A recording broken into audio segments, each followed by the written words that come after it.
From Interior Alaska's most trusted news source, this is the Fbx Evening News.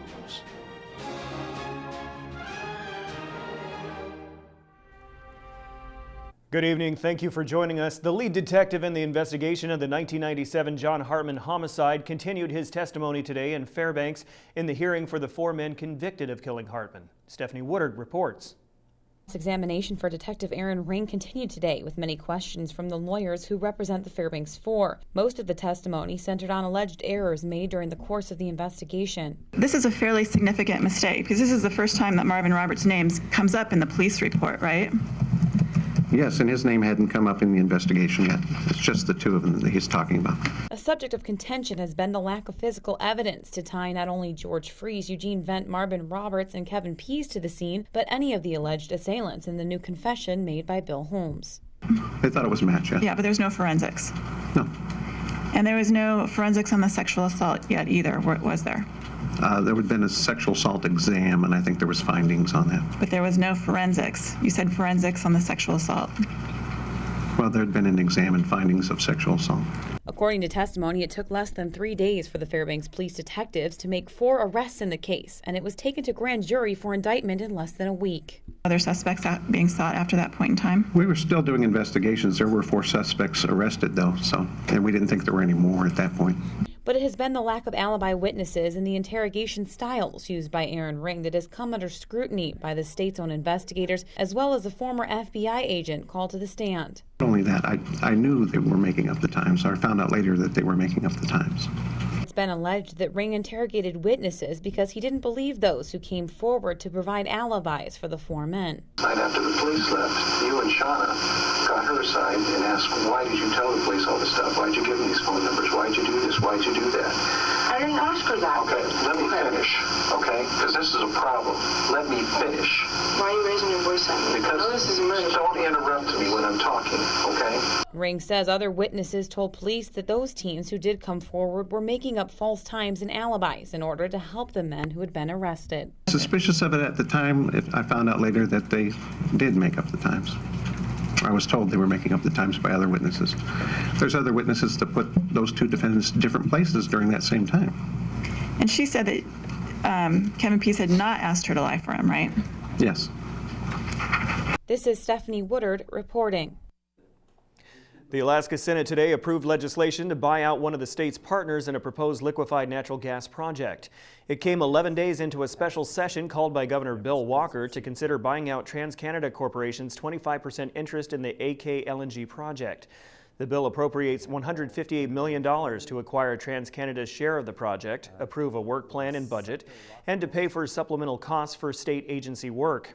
Governor Walker today thanked the Senate for its action, saying he is hopeful the House will similarly understand the importance of the legislation. The bill moved out of Senate Finance yesterday. Prior to voting in favor of the measure on the Senate floor today, Senate Finance co-chair Pete Kelly said he was skeptical of the deal coming into the special session. From a personal point of view, as I said, I came down here pretty much against this. After listening to the presentations, I'm for it. We talked with people from TransCanada. This is not a bitter parting. They understand our position, and we're not going to be pounded away with lawsuits and those kinds of things. So I think it's pretty clean. Tomorrow night at the Pioneer Park Civic Center, the public is invited and encouraged to question and comment on proposals from 5 different corporations with their ideas for transporting natural gas and propane to the interior. The town hall meeting at 5:30 p.m. is coordinated through the Alaska Industrial Development and Export Authority and is part of a process for the public to help determine the future of natural gas and propane for Fairbanks. ADA has said that their goal for completion of the screening process is the end of this year. ADA's own schedule calls for a board decision on this development partner by December, within the month of December, so before the legislative session, before the year's out and before the next legislative session. It's a community project. It's supposed to be a community-driven project for the community's benefit. And so, of course, we'll all be keeping our eyes on it to ensure that it does. But yeah, a decision is supposed to be made, at least regarding selection of the development partner, is supposed to review continue through the remainder of the year with decision by the end of the year. All right, when we come back, the University of Alaska Board of Regents will meet tomorrow to discuss yet another proposed tuition increase.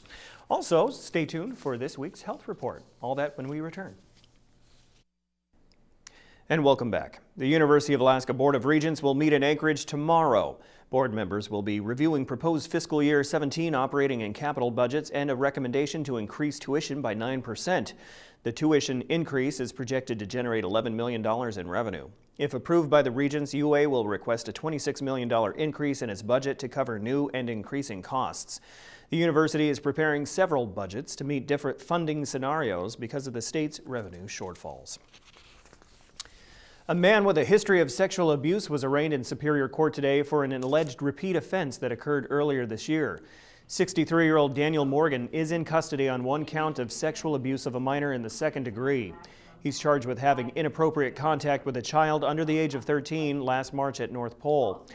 In 2005, Morgan was convicted in Anchorage for sexually abusing a victim that was also under the age of 13. Morgan pleaded not guilty to the sexual abuse charge today. Workers at the Interior Community Health Center are beginning to navigate individuals through the federal health insurance marketplace. Open enrollment through healthcare.dot.gov is now available for those signing up for a plan or changing their current tone. That's .gov rather. The deadline to apply is January 31st, but shoppers will need to finish by December 15th to be covered by the 1st of next year. ICHC consultants discuss options and complete the registration process for families and individuals. Financial assistance for those in need is also available. Around 90% of Alaskans who applied for monetary aid received some help for their 2015 coverage. Outreach and enrollment specialist Lois Barger says people may need help understanding changes to current plans that can be confusing. The process can be pretty confusing. There can be a lot of different options. There's a lot of different terms. And health insurance generally can just be kind of confusing. There are new options available to help lower the costs or new coverage options that people should at least just look through the website and see what might be available.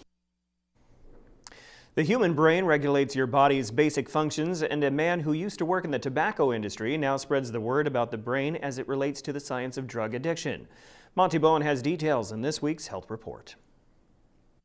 In 1980, Victor DeNoble was recruited by the Philip Morris Research Center to develop a cigarette with reduced heart risk. He eventually went on to testify before Congress that nicotine had properties similar to addictive drugs. His testimony caused sweeping changes in public policy on tobacco. Now, he speaks to a wide range of audiences about the science of drug addiction. He spoke to students at Lathrop High School in Fairbanks this week. We're educating. We're here talking about drug addiction and brain changes. A lot of kids know about drug addiction, but they don't really understand what happens to their brain. Many people don't understand why or how other people become addicted to drugs. Drug addiction is a personal choice. Nobody addicts you. You actually addict yourself. You actually give that drug to yourself. And that's interesting because it's actually a self-inflicted disease. Right now, there are arguments over the dangers of electronic or e-cigarettes.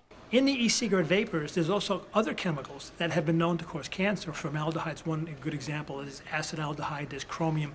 So people don't think, they think it looks different and it smells different, therefore it must be chemically different, but that's not necessarily true. In his travels across the country, Dr. DeNoble wants to get one main point across. It's their choice.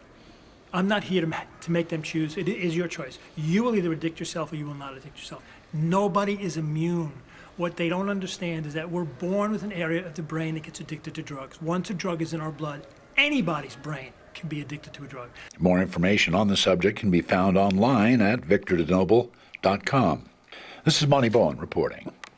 The Health Report is brought to you by the Ear, Nose, and Throat Clinic, located in the Medical Dental Arts Building, and by Interior Women's Health, located on 1626 30th Avenue. Joe Cook is coming up next with a look at your local sports action, including the high school hockey season opener and a new Nanook Corner.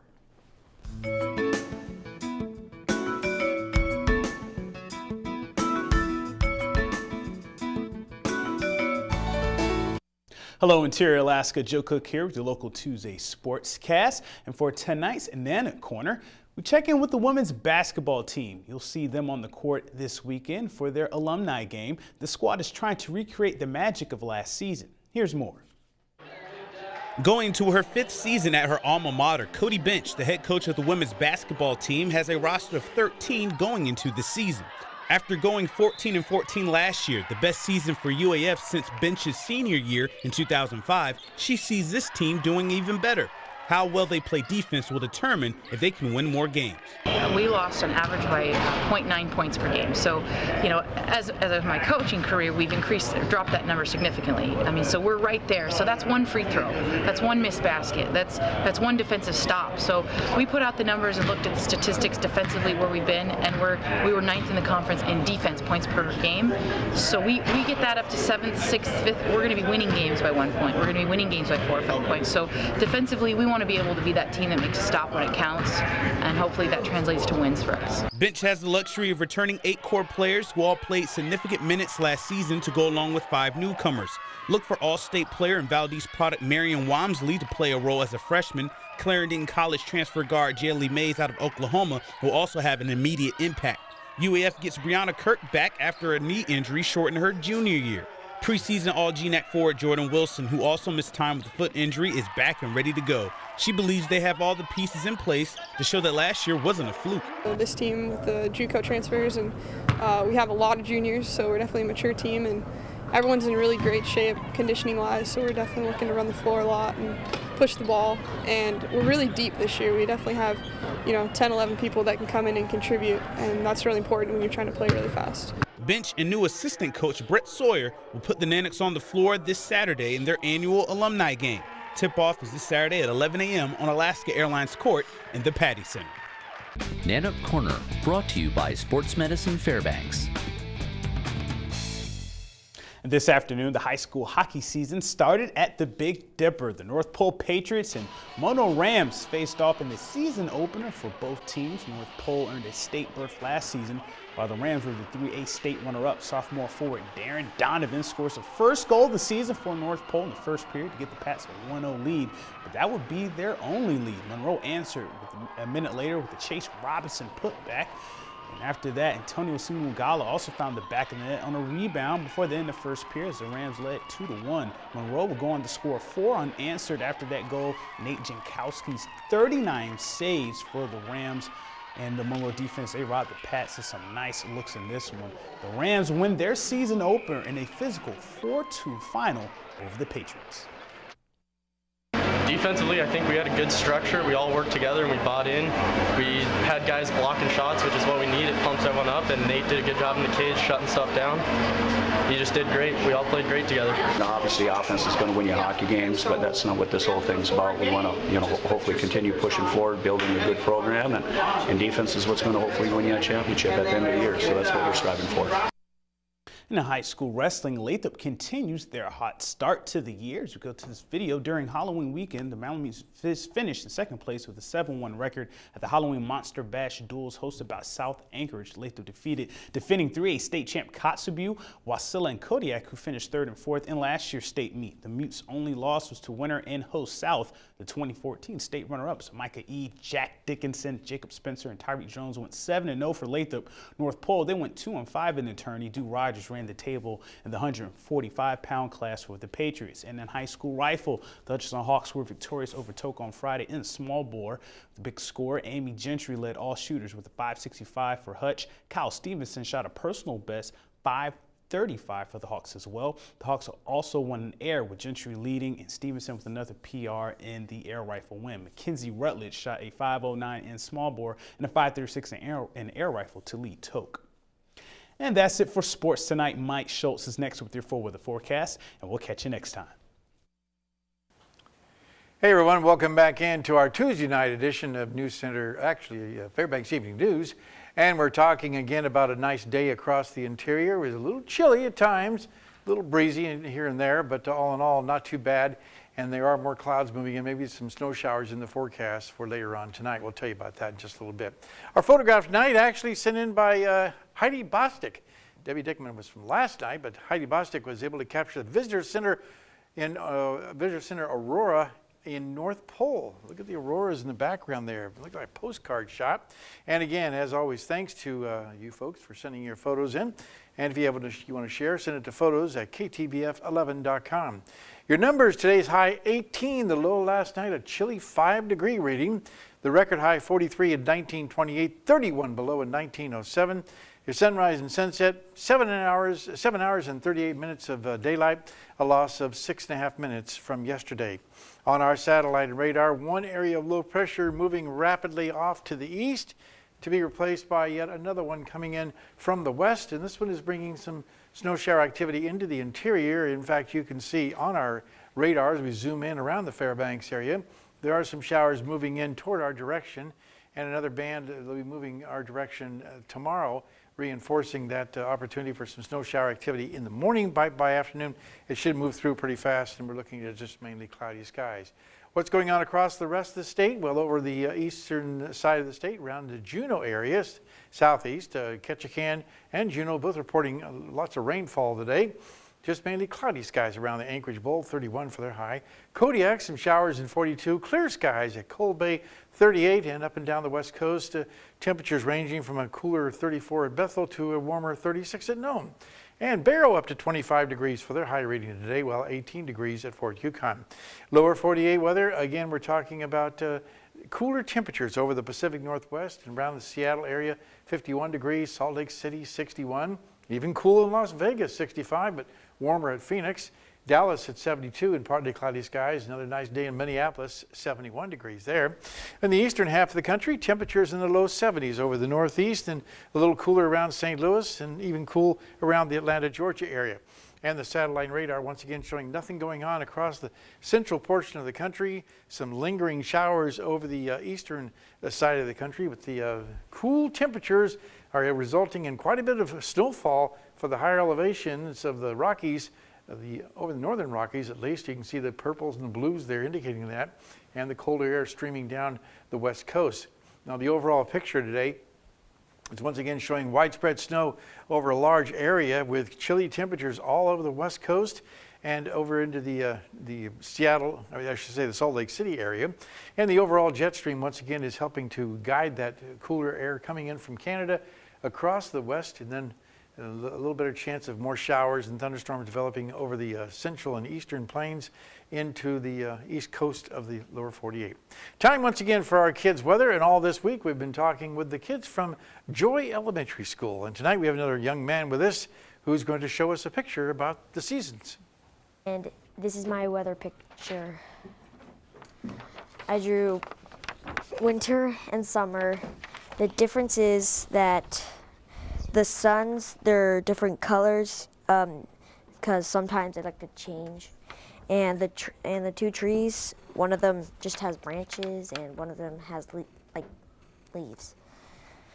And this person is wrapping his arms around himself to keep warm. And as always, thanks to Mount McKinley Bank for sponsoring our kids' weather. Tomorrow night, we'll have another young man here to ask a question about clouds. Our forecasts for the northern sections of Alaska tomorrow, calling for snow showers at Barrow, rain and gusty winds for Nome, maybe some beach erosion also, scattered showers in the Fort Yukon area. Here in the interior, looking at some morning snow shower activity, then mainly cloudy for the entire viewing area. Temperatures only in the low to mid 20s around the Delta Junction area. Over the southeastern sections, rain will be scattered once again for Juneau and likely for the Ketchikan area. Over the southwest part of the state, looking at rain likely in Cold Bay, some rain in Bethel, and scattered showers for Kodiak. And down around the Anchorage Bowl, it looks like for the most part, not too bad. In fact, partly cloudy skies in Anchorage and Valdez and just cloudy skies at Homer. And our forecast for the remainder of the night, well, we're looking at those scattered snow showers moving in later. 21 degrees for the overnight low. Tomorrow's forecast calling for a little warmer than today. 27 degrees with snow showers early becoming cloudy. But look at the extended forecast. As you can see, temperatures falling down dramatically for the overnight lows, especially down by Sunday night into Monday, 5 degrees. Daytime highs will once again be right around where the still above normal for this time of year, but cooler than what we have been looking at. And the only chance of any snow might be Friday night into Saturday, and no real accumulation expected of that. The temperature's still above normal. Yeah. That's good to know, especially with an overnight low of 5. All right, thanks, Yeah. Mike. That'll wrap up this edition of the Fairbanks Evening News. We are glad you could join us. Tonight on NBC Nightly News, Lester Holt has an interesting story coming up about who else but Ben Carson. Oh, wow. Very good. All right. You can join us here 6 days a week at 6 and 11 or online anytime at webster11.com. From all of us here at the News Center, have a great night.